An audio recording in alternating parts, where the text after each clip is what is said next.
Hold on. Let's hit the intro. You're listening to the Bottle Share Podcast. If I float it, let never get to heaven if the devil's on his way. If I float it, love, I'll buy another round if the devil don't come. Add a little corn to it. We're going to make it similar to Kolsch, but we're going to use lager yeast and we're going to add some lime to it. So, does the corn sweeten it up? It provides sugar without adding a lot of body to the beer. So barley gives the beer a lot of mouthfeel and body. What we want to do is lighten this beer and still have enough sugar to ferment to get us to about 5%. So we can do that a few different ways. We're going to use a little bit of rice and we're going to use a little bit of corn. So it's not technically going to be a Kolsch because that's just corn and barley. This is going to be more of an American Pilsner. Okay. So what we want is a light-bodied beer that's about 4.5%, easy drinking. I like the lime. How many gallons are? Today we're gonna shoot for about 45 gallons of beer. Yeah. Let me call Lisa and tell her I'm gonna be a while. Well, I'm hoping to finish at about 40 gallons into the secondary, and then that's when we'll add the lime. That'll be a week from today. We'll add the lime then. Oh, okay. Yeah, we got to get it cold enough to where the lime doesn't start to ferment. Because if the lime starts to ferment, we're going to lose a lot of the lime character. Oh.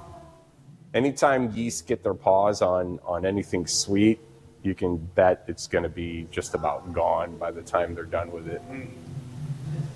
Now, when you do add the lime, are you just slicing limes up and throwing them in? Or are you Right. So there's a few. We're gonna go the easy route.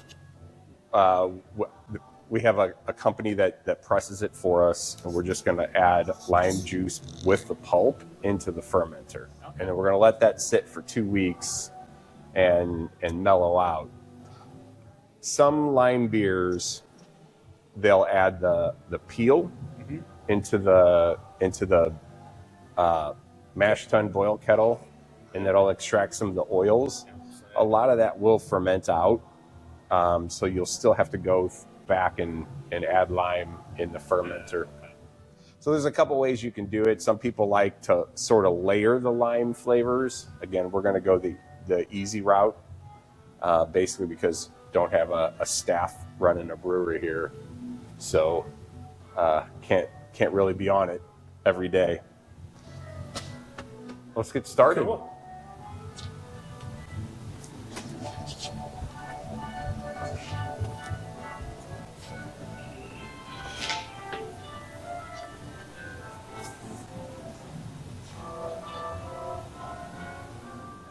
I thought it was like a brewer's thing. Yeah. I'm going to have to adjust this recipe before we get started because it's for 60 gallons. Oh.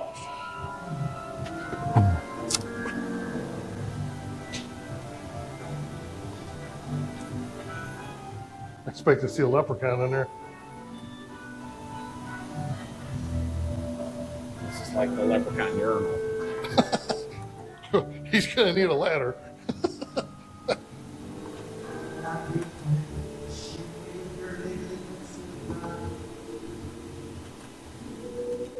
So Tim, were you here when they were working on the first No. batch? But they did see they had the CSB, right? That's what they meant. What exactly is ESB stand for? I had to look it up. Do you want one? Sure. I mean, when in Rome, right? Yeah. Shane, what does ESB stand for? Extra special bitters. Extra special bitter. Mike needs to man up and get some hair of the dog. If Great I'd have advice. known how to stop by his house. Just get them. Get up, buddy. We got work to do. All right, zeroed out. We're going to start with 10 corn. Okay. Now, is this like corn you would feed deer and stuff? This is corn, like dried and crushed. Oh, okay. So it's 100% corn. It says corn flakes. It's actually But you don't want dried to eat it and- for cereal. Well, I mean, it's going to taste like cornflakes. Yeah. It's not sweet. Gotcha. And it's yellow. It's not brown corn. Beige or whatever.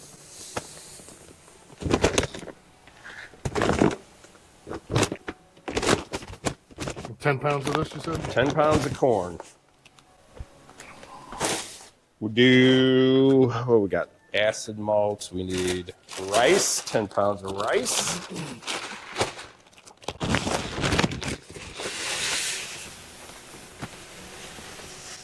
So, Rice Krispie treats right here. Oh, okay. That makes big old Rice Krispie treats. And these are actually called cereal grains for obvious reasons. Cereal killer greens. I need 2 pounds of acid malt. What is it? Acid malt? Acid malt. Malts, okay. How many pounds? 2? 2. I'm assuming there's a million different kinds of malts. Pretty much. Pounds of acid. I like vanilla malts myself. We're gonna, yeah. You know what? Do Oh. the acid malts? Mike's here. Oh, His ears must have been burning. Hey man. It's not floating in. Yeah. Well, I'd say it was a little long. No, that's A little bit of a long night. Impressions that was today. what's up, Mayor Larry? And this has got a boil here. Yeah, it wasn't there yet. So just putting hot water in there, Shane? Yep. So yeah, this is called mash water. This is hot water that's essentially gonna help extract the sugar from the cereal grains. Okay. Yeah.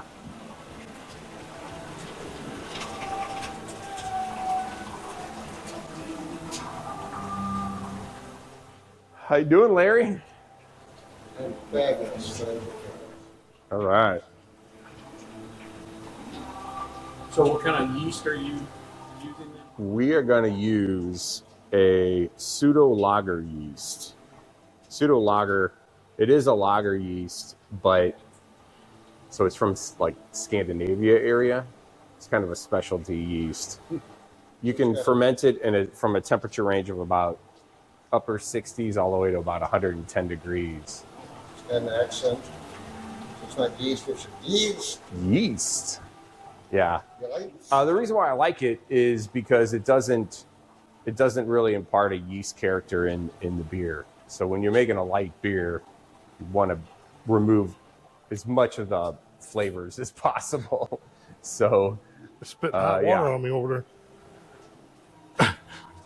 Once we get 20 gallons in here, we're good to go. quite the measuring device you have. It's pretty precise. It's within a gallon. Did they used to use it down in the rivers when it was when it floods? Measure the depth. Mark Twain. The high water mark. Yeah, that's where it got it. Yeah. So how much you making today? We're gonna go for 50 gallons in here, 50 gallons in here, and hopefully 45 in there, You're gonna pull back. and then hopefully 40 in here. Yeah. So we're gonna try and make 40 gallons of beer today. Yeah.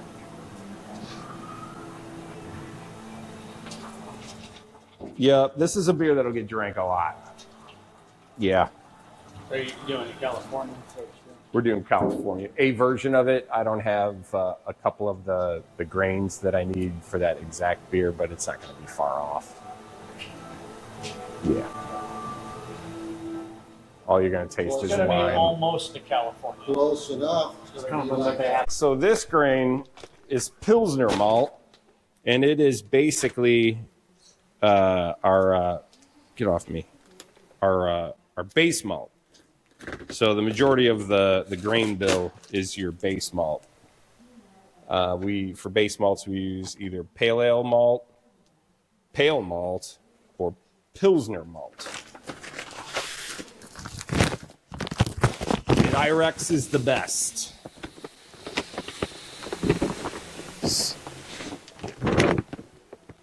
Not T-Rex. Not T-Rex. 32. We want to go to 45. Okay, muscles. Let's dump it in. Two-man lift.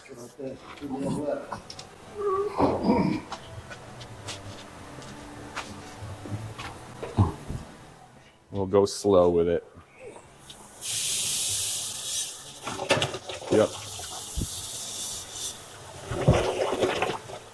Just stir it in and... All right, hold up a second. That's a nice paddle. It is a nice paddle. A buddy of mine gave that to me. Sounds like a swell guy. Sounds like a swell guy. Corn going in, very nice. All right, dump it all. Good, because the cheese Yep. my ass is gonna need basting. All right, will you throw that back on the scale? You need a few more, don't you? Yep. How much do we eat? What's the scale say? Hit. It was 22.14. You zeroed it out, I right? teared it, yeah. You needed how much? Sorry? I think 45, but I want to check and make sure that that is on pound. So you did half already. I did 32 pounds. Battery's running low. Close. No, here. Yeah, 45 pounds. So we need 5 and 8. 5. 13. All right. Ooh, 5 and 8. Yep. So 13. 13. I feel like there's much more than 13 in here. 12. And then... Nut unit. Oh, button. Tear. What do we got here? Oh, that's correct.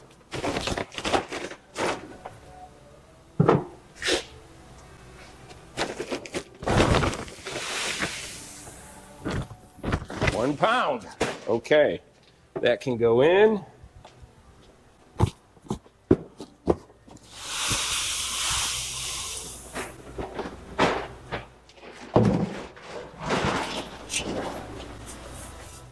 So about 60 pounds of grain. You're supposed to cackle like a witch when you're doing it.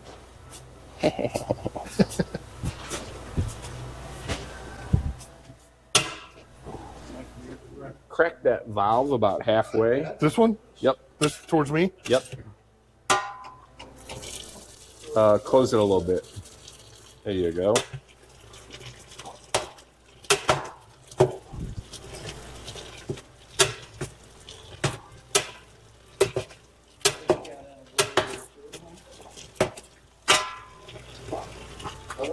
All right, shut that for me.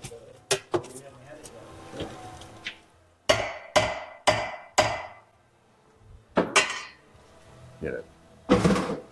Temperature on that.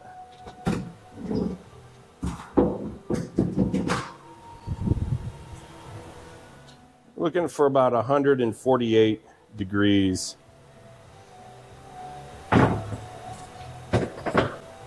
So it's like 145 to 150 good?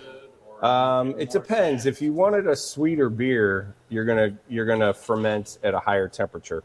Okay. If you wanted a drier beer, you're gonna ferment at a lower temperature. Got to get the yeast excited. No, it has nothing to do with the yeast. It has to do with the enzymes and how they break down the chains of carbohydrates. Yeah. If you use hotter, what you're gonna do is you're gonna sort of nuke the enzyme. It's going to be too hot for some of the enzymes. Now, if you're cooler, more of the enzymes can do their job. So the enzymes break up these long chain carbohydrates into fermentable sugars. So give an example of a dry beer versus a sweet beer, kind of mainstream. Most of your light beers are going to be dry, meaning not sweet. A Bud Light. A Bud Light. Well, Bud Light's got added sugar though, so that's a horrible example. But like Coors Light Yeah. is still a very dry beer. They actually add the sugar. So Because I think it's way too sweet. It's a sweet beer. maybe that's why I always get a headache. It could be. Yeah, we need a little more water. We need to bring the temperature up a little bit. So, like a stout, let's say. Most stouts, there are drier stouts. Like if you think of Guinness, it's a very dry beer. But stouts, and especially pastry stouts, those are going to be really sweet beers. Any of your red or your brown beers are going to be on the sweeter side. Okay. I think they're pretty sweet. Who knew?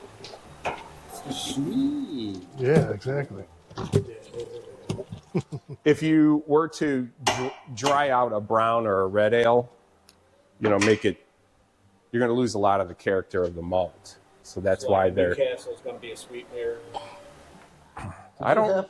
Yeah, did you have to bring up Newcastle? It's going to be a skunky beer. We can thank Joe for Newcastle. Yeah, so we just wait now. We wait. Okay. All right. We wait back about to an the hour. beers. Drink some beer, eat some food. So at this point, we want to start bringing the temperature of this up so that we can stop the enzymatic reaction. We don't want enzymatic reaction. Yeah. Breaking out of sugars. Oh, yeah. We want to basically prep the wort to put into the boil kettle, and then we can start boiling it. So we want to stop that reaction, and it's a precise temperature because what we want to do is raise the temperature enough to stop the enzymes, to basically denature them. But we don't want to raise the temperature over about 172 degrees because then we're going to start cooking the husk of the grain. And so that's going to put off woody flavors, just flavors we don't want in the beer. So there's a third step to this, actually. By rotating it here, we can sort of force any sediment in here into the center, and then we can pump the cleaner wort back into the mash tun and recirculate that. And the grain bed actually acts as a filter. And so eventually, once Sounds like the shop vac I got in my wood shop. is it going a circle? Well, it's cyclone effect, and it drops all the air goes through, but all the sediment, all the particles and stuff drop. Okay, that works. But what we're trying to do here is get only the liquid beer into the boil kettle. Because again, if we start boiling little particulates of grain, we're going to get off flavors. So the easiest way to do that is to try and separate it here, put all the liquid back in here, and then filter it through that grain bed. And eventually, in about a half hour, 45 minutes, we're going to wind up with clear wort that we can put into the boil kettle and then start boiling it. So right now we're aiming for 172 degrees. We're at 169. We'll add a little liquid to it. We slowly add liquid to this because we started with 20 gallons. No, we started with about 25 gallons, and we need 50 in here. Okay. So that liquid is coming out of here at somewhere around 172 degrees. And it all gets circulated through here, through the wort grant, W-O-R-T grant, and then put into the boil kettle eventually. So I got two questions. Okay? How long have humans been making beer? In this sort of I'm fashion? just like making beer. Just Probably like millennia, 12,000 years, I'd say. And when was the thermometer invented? No idea. You can see where I'm going here. Sure. It's like Yeah. precise degree to bring it up to 172, and I'm Yeah, like, yeah. they were like sticking their finger in and going, "Damn, it's hot." Well, it was done differently. That's why I ask: Are we talking about making beer in this fashion or making beer in general? I thought he was talking about you. 12,000 years. Yeah, Yep. you look good. Yeah. It's this rub I use under my eyes. I would drop the name, but I don't get endorsed. So. Yep. It just looks like steam.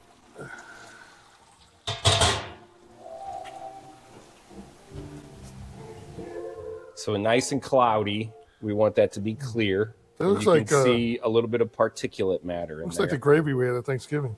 Kind of does. So what we'll do is we'll pump that over. It'll circulate through a coil in the hot liquor tank, and then hopefully raising the temperature. That way we can denature it and then depositing it back into the mash tun. And then we're going to do this for a half hour until we're going to do this as long as it takes to get this liquid clear. And once that liquid's clear, also the temperature should be high enough that we can put it in the boil kettle and turn that guy on. Okay.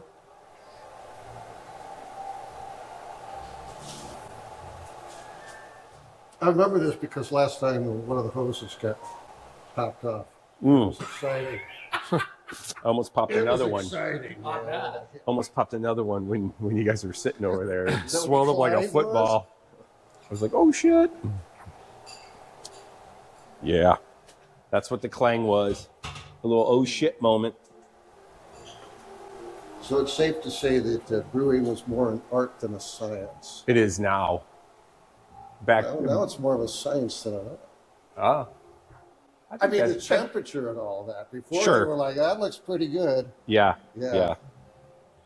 Mainly it was to keep from getting sick from drinking the water. This Why they form brew of brewing beer is less than fast. 1,000 years old, with temperature control and really refining the grain and being able to smash that. And I would say medieval times. But prior to that, you're right. It was like throw some bread and some water, Yeah. maybe some apples. We'll see Stick it what we out- wind up stick it with. out in the sun. Let the native yeast have its way with it. Mhm. Then we're going to drink it. Then we're gonna drink it. We're gonna get pissed.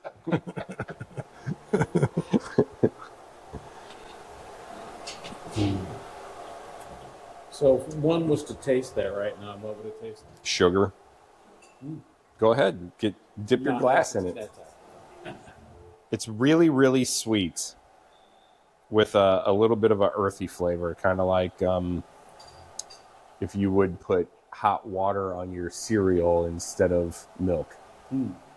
Yeah, oatmeal. Never been that drunk. Never been that drunk or that desperate. Never been. I was thinking that's how I make my oatmeal. Hot water. Hot water. Hot water or hot water? Water. Well, this is almost hot water. Because of the wort. That's a chili, Mike. Delicious. Not those things you have in your hand. Tim was kind enough to bring some chili for the brewing festivities today. All right, so it's just a waiting game now, huh? It's a waiting game. Yep. You have a hell of an editor. I'm only leaning this up like this because I want to get all the crap sucked out of it. The first runnings from the mash tun have more of the sediment in it, or the particulate. Want to just get that out of there. So obviously you're sucking it out faster than it's coming in. At Yeah. some point, you just let it catch up? Or... Mm-hmm. Yep. Yeah, when I had the bigger system, it was a lot easier because, well, yeah, just have more volume to work with. But on this little system, it's just constant titration. Is there more hands-on with this system? Like, was the other one more kind of, I don't want to say About the automated, same. but I mean, really about the same. Yeah, about the same. Just on the bigger just difference system- of volume. Yeah, on the bigger system, it's actually more labor intensive. Everything's brewing in general is heavy. It's hot, but when you're only making 60 gallons of beer, it's a little easier on the body. Only. Yeah, you can see it's already starting to clear up. see. Yeah. But again, we're only 5 or 10 minutes into this. We're going to do this for 30 minutes. You can see things floating around the bottom of there. All right, we'll check back later. It doesn't look like gravy now. What's it look like now? It's beer. That's looks shitty gravy. Looks like beef stock. Okay. Not to be confused with Woodstock. It's kind of like Woodstock, though. More like Woodstock than beef stock. It's like Woodstock, man. You know, Woodstock wasn't actually in Woodstock. Wasn't it in a barn field or whatever? Not actually in It Woodstock. was not. They couldn't get a permit or something. Yeah. Couldn't get a But permit. was Snoopy in Woodstock? Just You know, Woodstock. over the time, Joe, you have to leave now. And Snoopy and Woodstock is something I don't even want to entertain. How did that catch on, Woodstock? With Snoopy? He was at the top of his game, and he named a character Woodstock, and it's like everybody ate it up. Which was the finch, right? There's a bird, yellow bird. You're saying Canary. You're saying You're saying he was a yellow finch or goldfinch. A yellow something. It could be a... Okay, and then so by that logic, Big Bird is also a yellow finch because he's yellow. So, Schultz himself had explained the origin in interviews. He had been drawing birds in the strip for years, and after the Woodstock Festival became hugely prominent in the news, he decided it would make a fitting and timely name for the character. I needed a name for him, and with the Woodstock Festival being so prominent in the news, I said, why not? He also mentioned being inspired while reading a Life magazine article about the festival. So Charles cashed in. Mic He just drop. Cashed in. I could make money off of this. I wasn't even there. I'm like Joni Mitchell. She wasn't there either. The first version had him talking too. Yeah. Did you know Shana Na was at Woodstock? You know what I did? Hey, hey, goodbye. So was Carlos Santana. Oh yeah. But he was like 6. He was He was like 17. he was messed up on LSD. Somebody gave him something and then he was supposed to go on until later, but I think they changed his schedule or something like that and put him on earlier, and he didn't know what he took. Somebody gave him something. He was like, sure, it's Woodstock, right? Yeah. So he took it, and so that whole set, he was like blasted. Best music you've ever made. Didn't seem to hurt him any. No. No.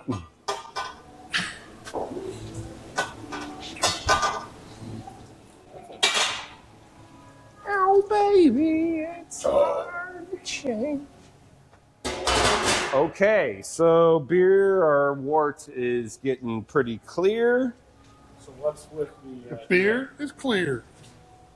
This is going to add water as we remove water and wort and put it in here. We're adding water to here.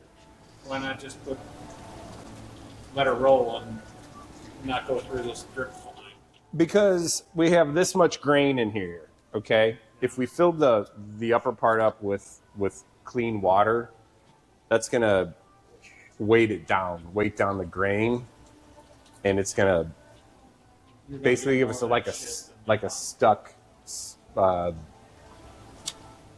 whatever it's called.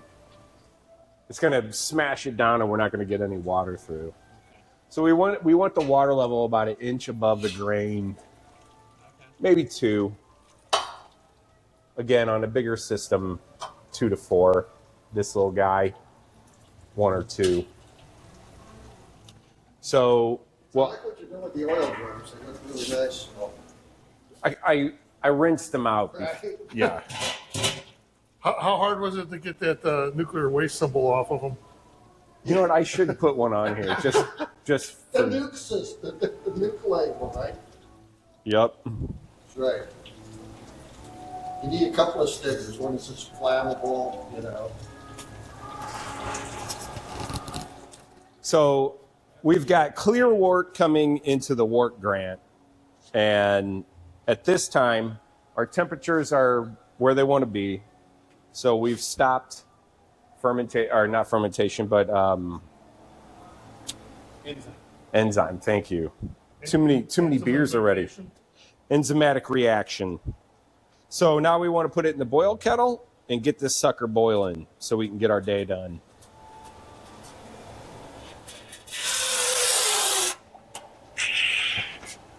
And then basically we'll fire up the kettle. Fire in the hole. Fire. Fire in the hole. Where did I put the? Where's your wiper stick?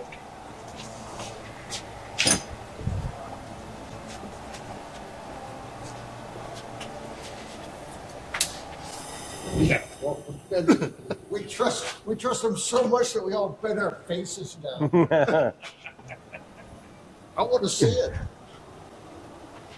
And that's why I don't have eyelashes anymore. So basically this next step is slowly adding water. It'll filter down through the grain. It'll remove as much sugar as possible. We'll get it here in the wort grant. Let it circulate slowly. And then once the wort grant fills up intermittently, we'll pump it over into the kettle. You're calling this the Wort? Wort grant. Grant. Yep. Is that a state grant or a federally funded grant? Maybe it's a grant.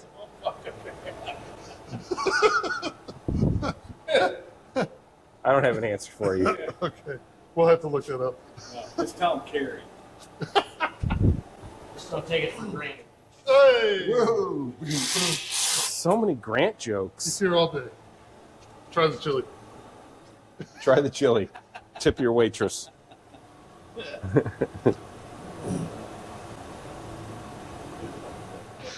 So we got heat on the wort in the brew kettle, and by the time it's full, which I guess is going to be about half full today, probably about right here.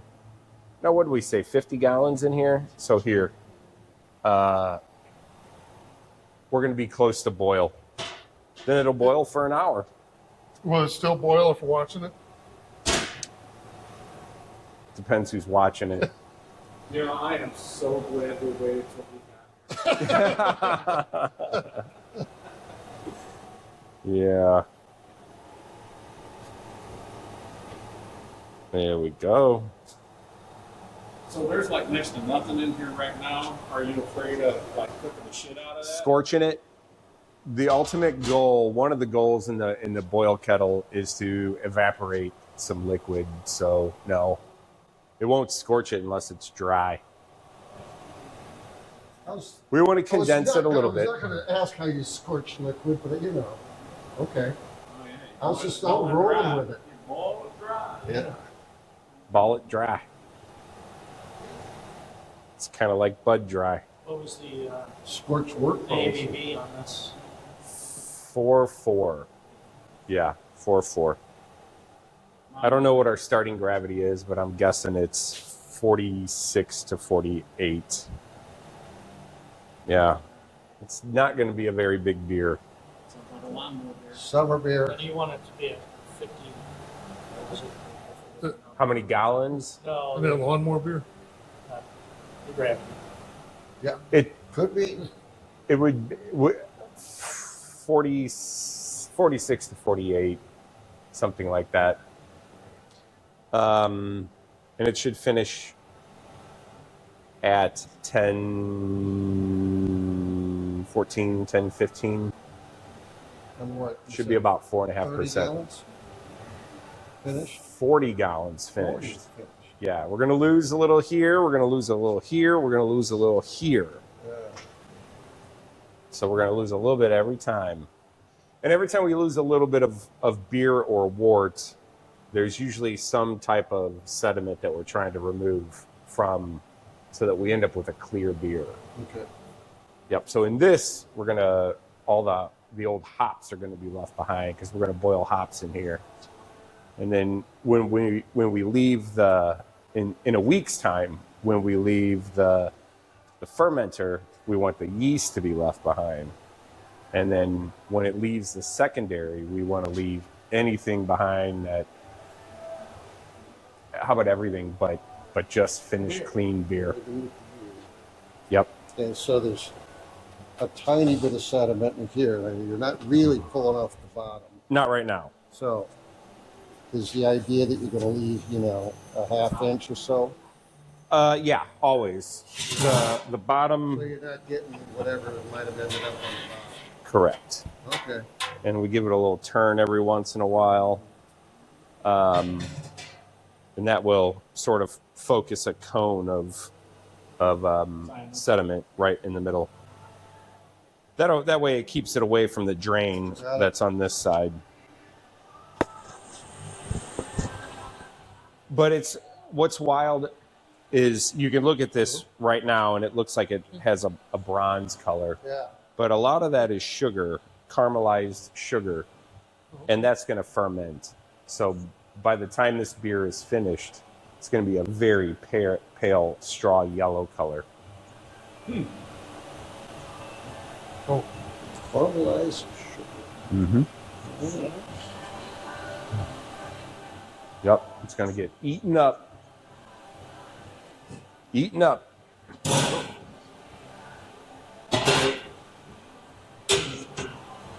So right now, there's no alcohol content in it. Zero. Okay. Yeah. Sugar Yep. water. Yeast food. I'm not in union now.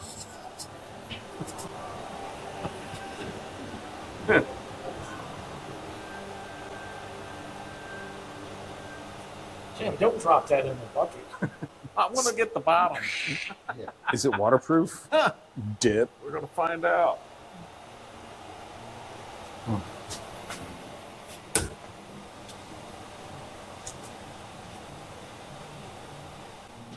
Nice and clear. You can see the bottom of the Wort grant. We know we're not sending too much shit over. So how...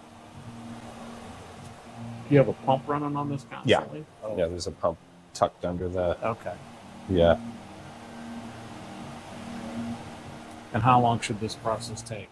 This process is going to take about 40 minutes. Yeah. We want this process to go really, really slowly. You don't draw any of the stuff out. Mm-hmm. You don't draw the stuff out, and we slowly rinse the grains. The slower that water can go through that grain bed filter, The better. the better it's going to pull off the sugar. And if we go too quickly, we're going to wind up with shit in the bottom of this that we don't want. Right. And we've got it to the point where it's just about perfect right now. Very little sediment in the Wort grant. That means there's zero sediment in here, which translates to we're not boiling chunks of wood or pulp from the kernels. We don't want to boil any of that. We only want to boil water and sugar.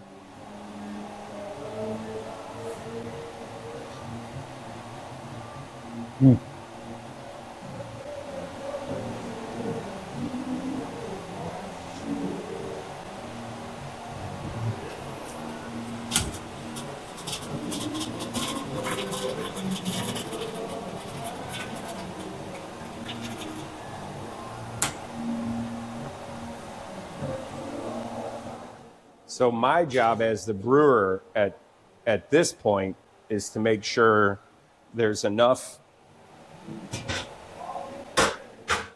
water in here, but not too much. You can kind of look in here and see the grain is right here at the top. We can go a little more. What we want to do actually at this point is take this, when we have the first runnings coming out of the Wort grant, we want to compact this grain as much as possible. And the easiest way to do that is to remove the majority of the water that's in here, and it will slowly compact. And once it's compacted, then we can start adding more water to it, and we'll slowly drizzle water over top of it, pulling out the sugars. And that's better than doing any sort of mechanical compaction. Yeah, if you do a mechanical compaction, you're going to squeeze things out of the grain bed that you don't want out of. You're going to dislodge, basically.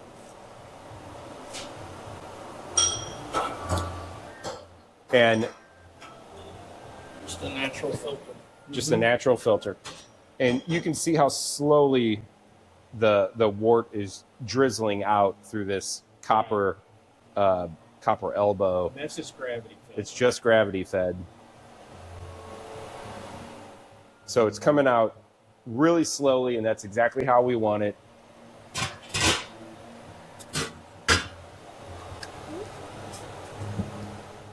Takes a lot of time to brew. Yeah.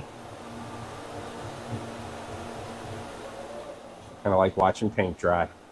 It's a patient man's game. Hot paint. Hot, sticky paint. Another great hand. Yeah, I was just gonna say. That sticky paint. Hot, sticky paint.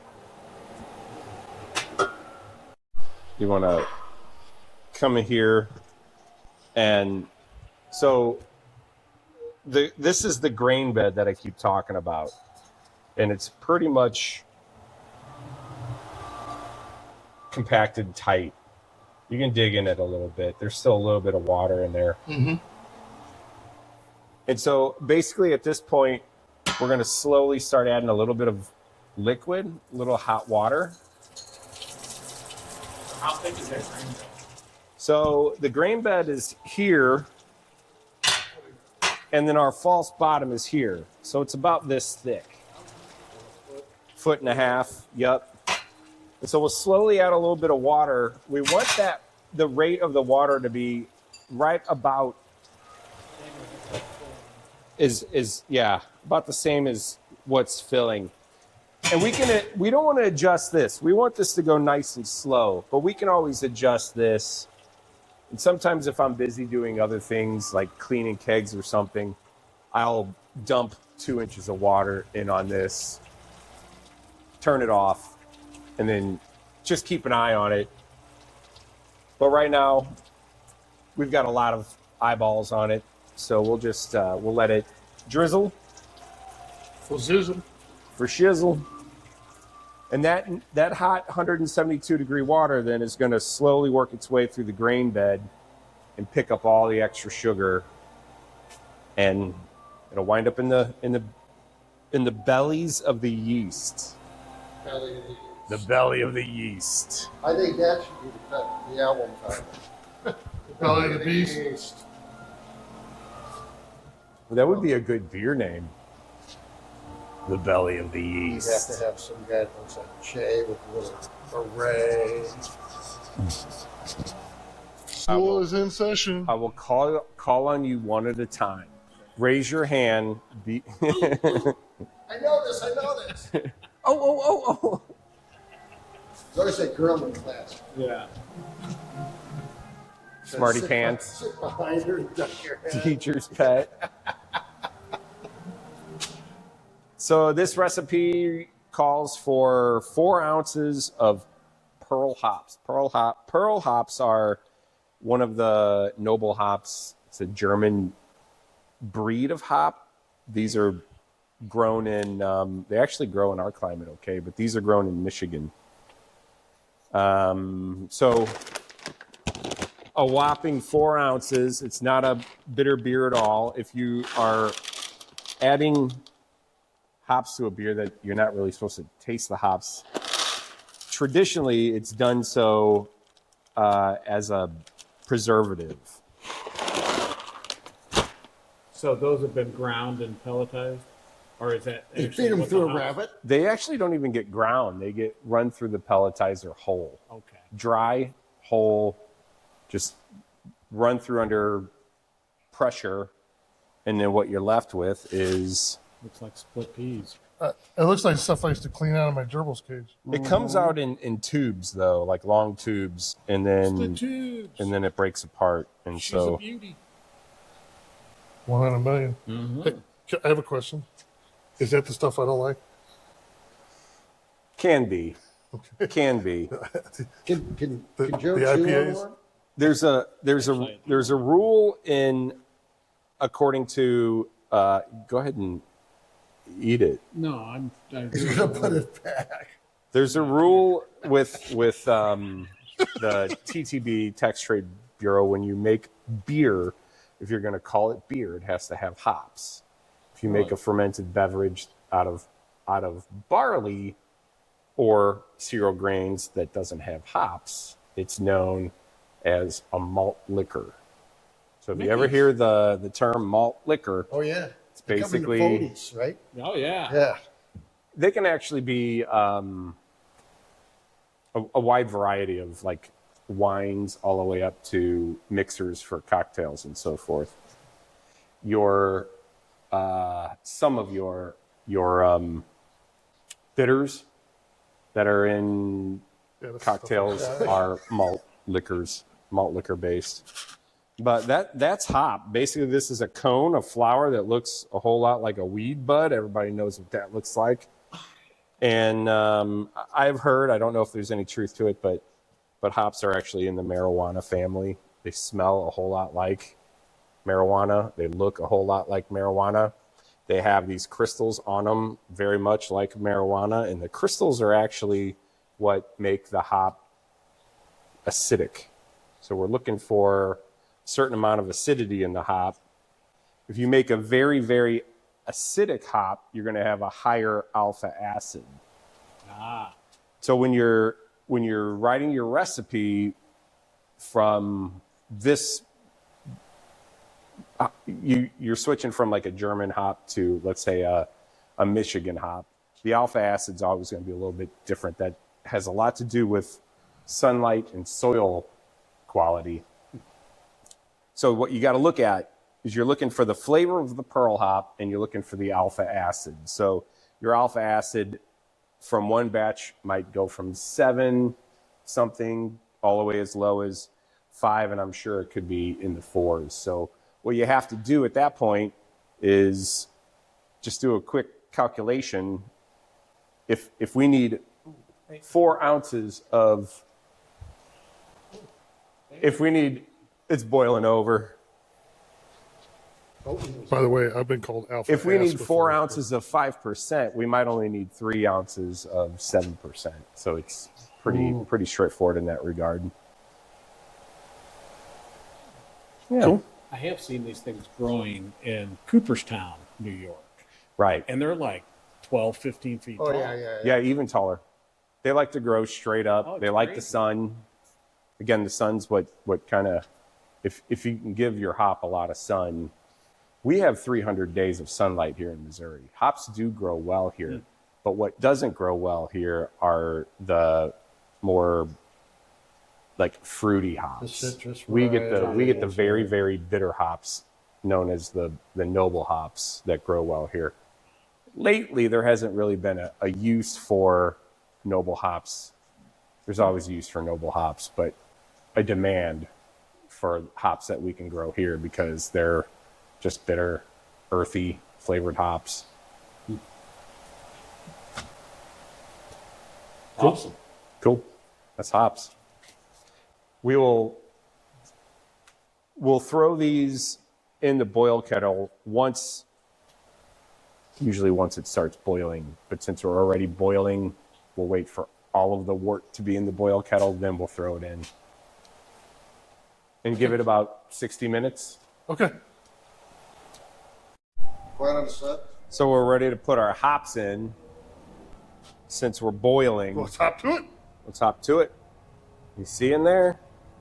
A little bit of boiling wort. Let me get on the other side. Go.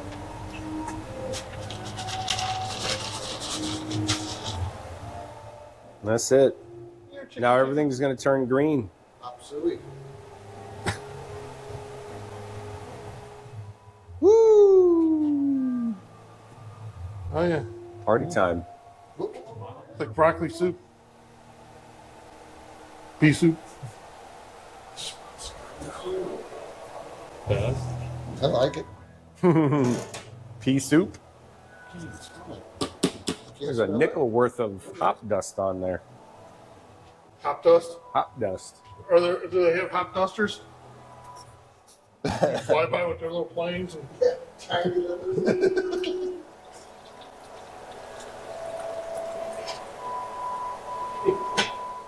Hop duster. Ooh, look at all that happiness coming out of there.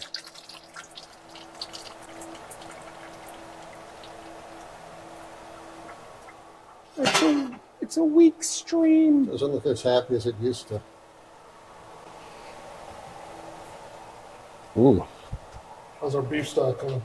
that's good. Oh yeah, it's cleared up.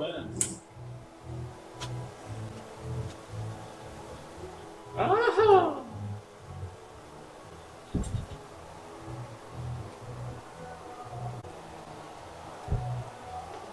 So how big of a pain in the ass is it? Not bad because it's hot and it's wet. If I let it dry out, it'd be a problem. Yeah. Circulating. Just circulating. Yes. I'm sorry. I didn't realize you were talking.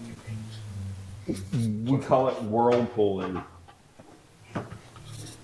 Hey, baby, want to get in the whirlpool? Whirlpooling on a Sunday afternoon. Whirlpooling. So what are the lyrics going into? Parents were both born in February. It's their 100th birthday anniversary. I went out with got together with my sisters and we're telling stories and stuff. And of course, in my sisters, they never had to help my dad work on the car. And I was like, yeah, that's where I learned all my curse words.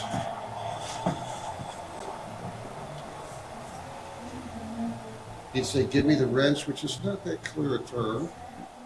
I'd hand him a wrench, and then he'd throw it out from under the car and said, not that fucking goddamn wrench. And he's like, yeah. Look good? No? Not getting the whirlpool yet. We got low flow, weak stream. These are all terms. Some of us are very. Speaking of turning 50, Yeah, you're going to get used to that. Weak stream. But if you got another clamp, can you not clamp that up so it's hitting along the top of that to get it to start spinning? You know what I'm saying? We can definitely give it a try. Seems like that's what we did last time. Where would the clamp go? Yeah, it is kind of pointed down, isn't it?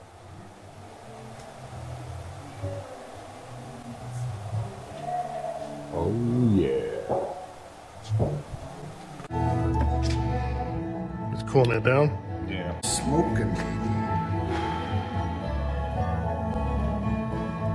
Piped in on 1060. And we finished at the 14 that we expect to. We got a 6% beer. So we went from 4.2 to 6. Yeah. We just need to dilute this.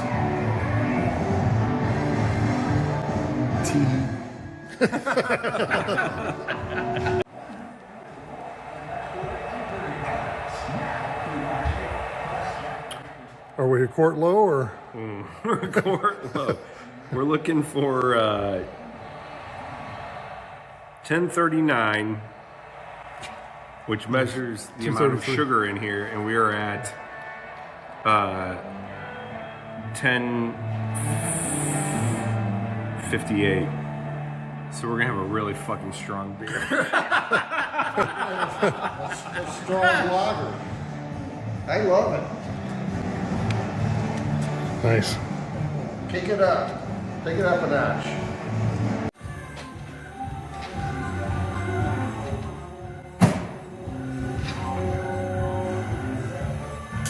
Spent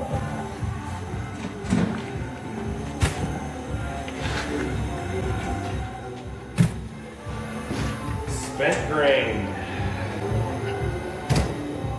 The nectar of the gods. If the gods were horses. The gods were horses.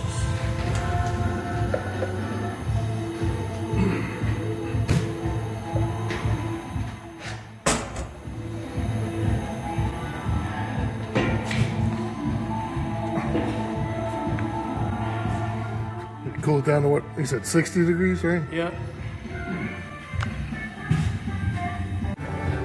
Oh yeah, that's way down. What are you looking at there, Mike? What are you reading? Right at the top of that orange mark, right? I'm gonna find a little lower. Yeah. Yeah, it's about 1.33. All right. What does that marker say? Oh, that's 2. There, and that's a 2.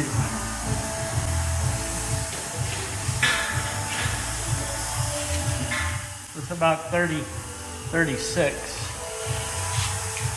Good. Actually, that's perfect. We'll let them boil for about 15 minutes. Well, for 15 minutes, and then we put it in a Yeah. big tank to ferment, right? But it's got to boil first. Right. Oh, yeah. So what's that equate to for an ABV? Yeah, we'll just let that foam fucking chill out for a minute. Wow, do we add that much water? Fuck yeah. We added a good bit of water. Yeah, we're at 36, you're right. So good. We just got to boil it to 39. Which, fuck, the other day we boiled it a whole 10 or 12 points. It took like 2 hours.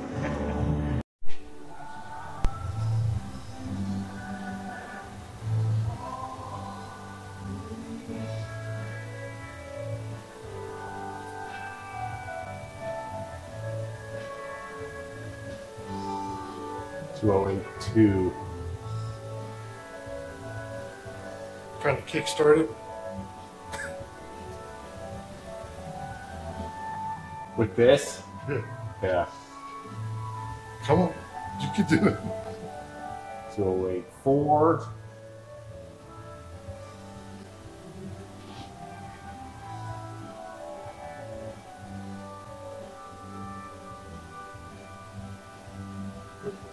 We're chasing the boils. Chasing the boils.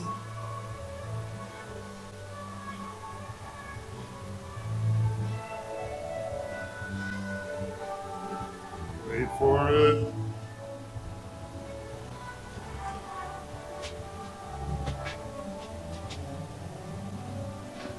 To 8.8, to 8.6, 8. Maybe we boil at 209. Depends on what the atmospheric pressure is.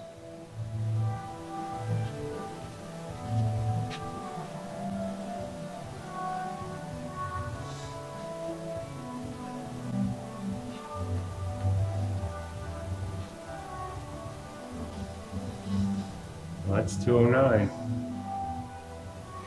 Oh, party over. Yeah, it should boil here. If it's not already doing so.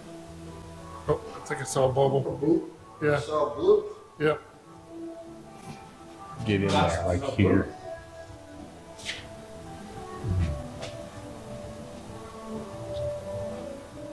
A little bloop. It's bloopy. A little bloop of the boil. Could make this sick fucking me coming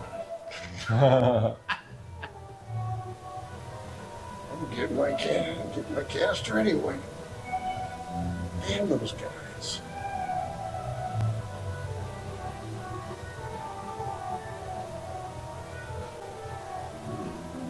No. Okay. The reason why it's not boiling is because we're watching. All right. Whoop, whoop, Oh, it's whoop, moving. whoop, whoop. Oh, yeah. You're gonna cool it off.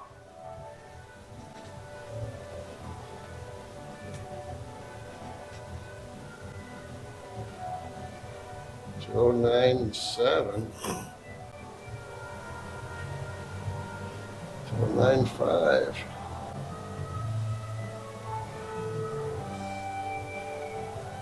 And that's surface temp. Yeah, that could be higher in the heat zone.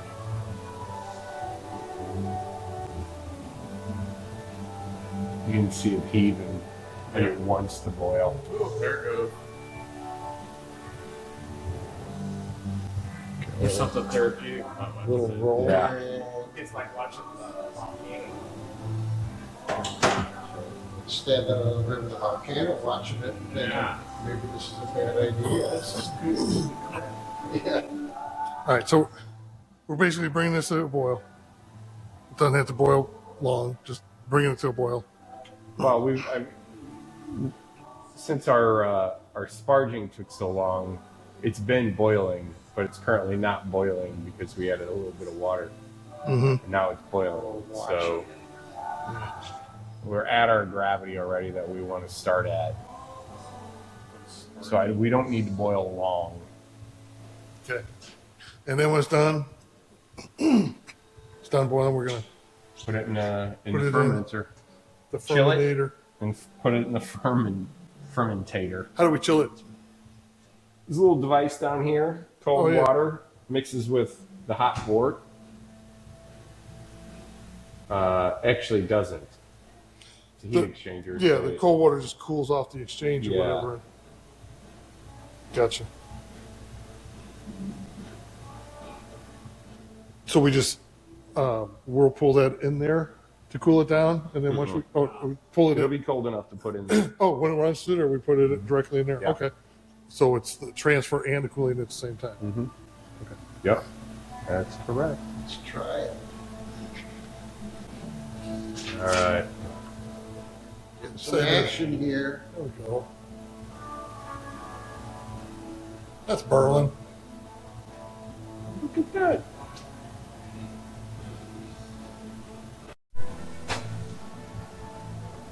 Okay. And I'm impressed we didn't boil it over. Yeah.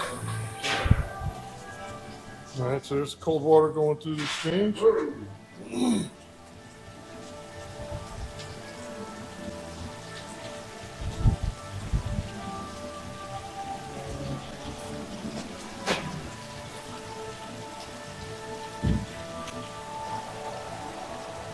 Yeah.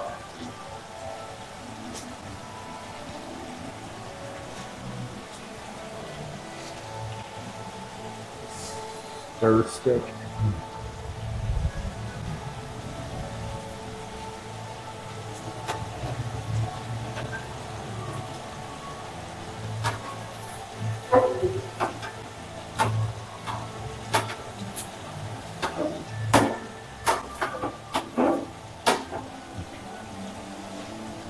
That should probably be good enough. Round and round she goes.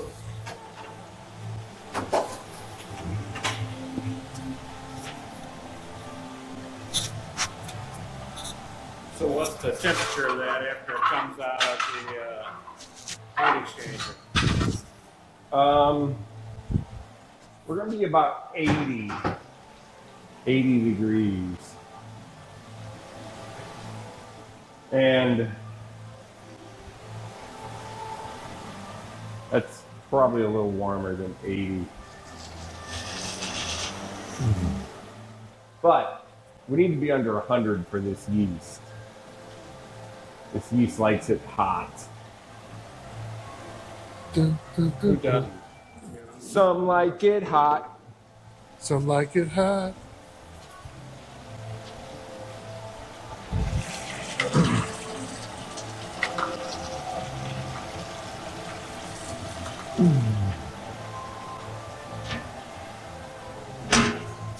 Smells clean to me.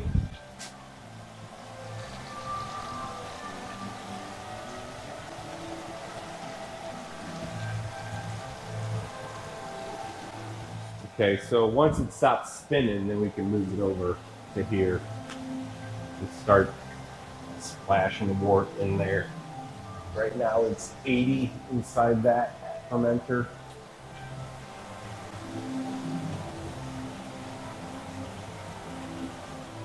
How'd I get to be 80 in there? I had boiling water in there earlier. Oh, Yeah.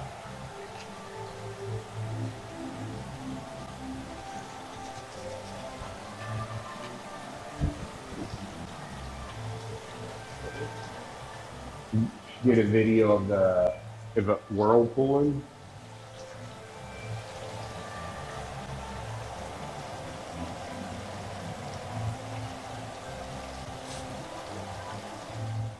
So this final thing we need to be concerned about is generally speaking, when you make a batch of beer, you want to add oxygen to it, but I don't have a really good way to do that. So we, at the very least, want to aerate it. We're going to do that by basically allowing it to splash. okay. Yeah. Gotcha.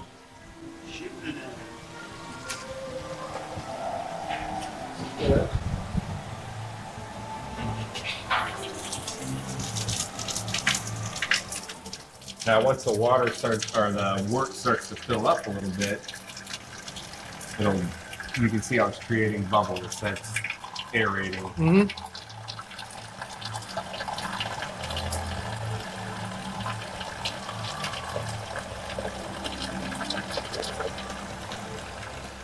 Yeast require oxygen, as does any living cell. Got that gasket down there next to the range.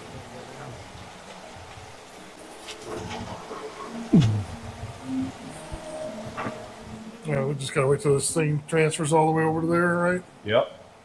And then you add the yeast. And we just got to add the yeast.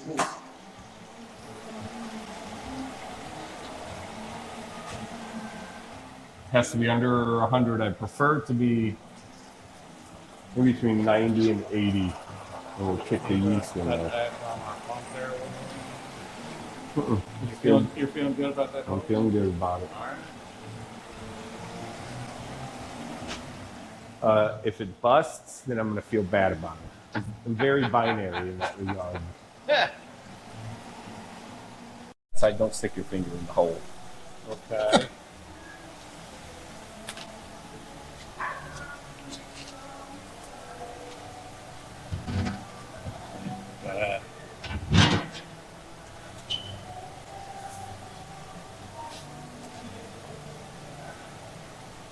Ultra Is that the garlic? Is that the garlic powder?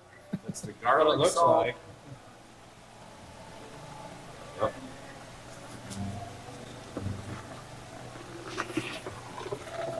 Then let's get it wet. Shake, shake, shake, shake, shake, shake, shake, shake, shake his booty, shake his booty. Very nice. Good. Yeast is in. This is in. So when all that fills up in there, then we just let it sit for about a week or so. Probably. How often do you check the weight on it, the gravity? I won't until I see no more signs of fermentation. Okay. Yep. And then I'll monitor it. And then once it hits that number, 1014 is what we're looking for. It can even go a little bit lower than that. Then I'll wait a couple days, make sure. There's a thing in yeast metabolism and off gas called diacetyl, which tastes like buttered popcorn or butter. We don't really have to worry about that with this yeast. It's so aggressive. This should be done fermenting in just 3 days, like done fermenting. But you still have a really hyperactive yeast. We want to let them go dormant for a couple days before I move it over to the secondary. Okay. Yeah. Cool. It'll stay in the secondary then for how long? 2 weeks, and then back in here for a week, Oh, and then keg, and then carb. So it's 5 weeks. We might wait an extra week and go to 6 weeks before we serve this one. Which part of that is the traditional lagering? Here The barrels. in the secondary. Right. Yep. Yeah. Traditional lagering is 2 to 4 months. That's what I thought. Yeah. Okay. 2 to 4 months. And in certain styles, like a Hellas lager, they're actually going to leave that in a pressure tank for 2 to 4 months. All right. It's going to stay in there for a while. But with the pseudo lager yeast, you don't have to wait that long. You really just need to wait for the beer to clear up and it's ready to go. There's no actual lagering. You can skip that step. Because it comes from like aged, like set aside, put it aside somewhere. Sort of. Yeah. Yeah. But Yeah. we don't have to. We don't have Because to. we're using pseudo Fake. something. Fake. Fake. Fake. It's still Fake real yeast. yeast, but it's fake lager. I got this from Play School. It's foolproof. so how many times will you use those barrels? Well, those barrels aren't set up to age. They're simply to rest beer. And they only get used for 2 weeks at a time. And then they get scrubbed clean. And then they get reused. So you take an end off or No.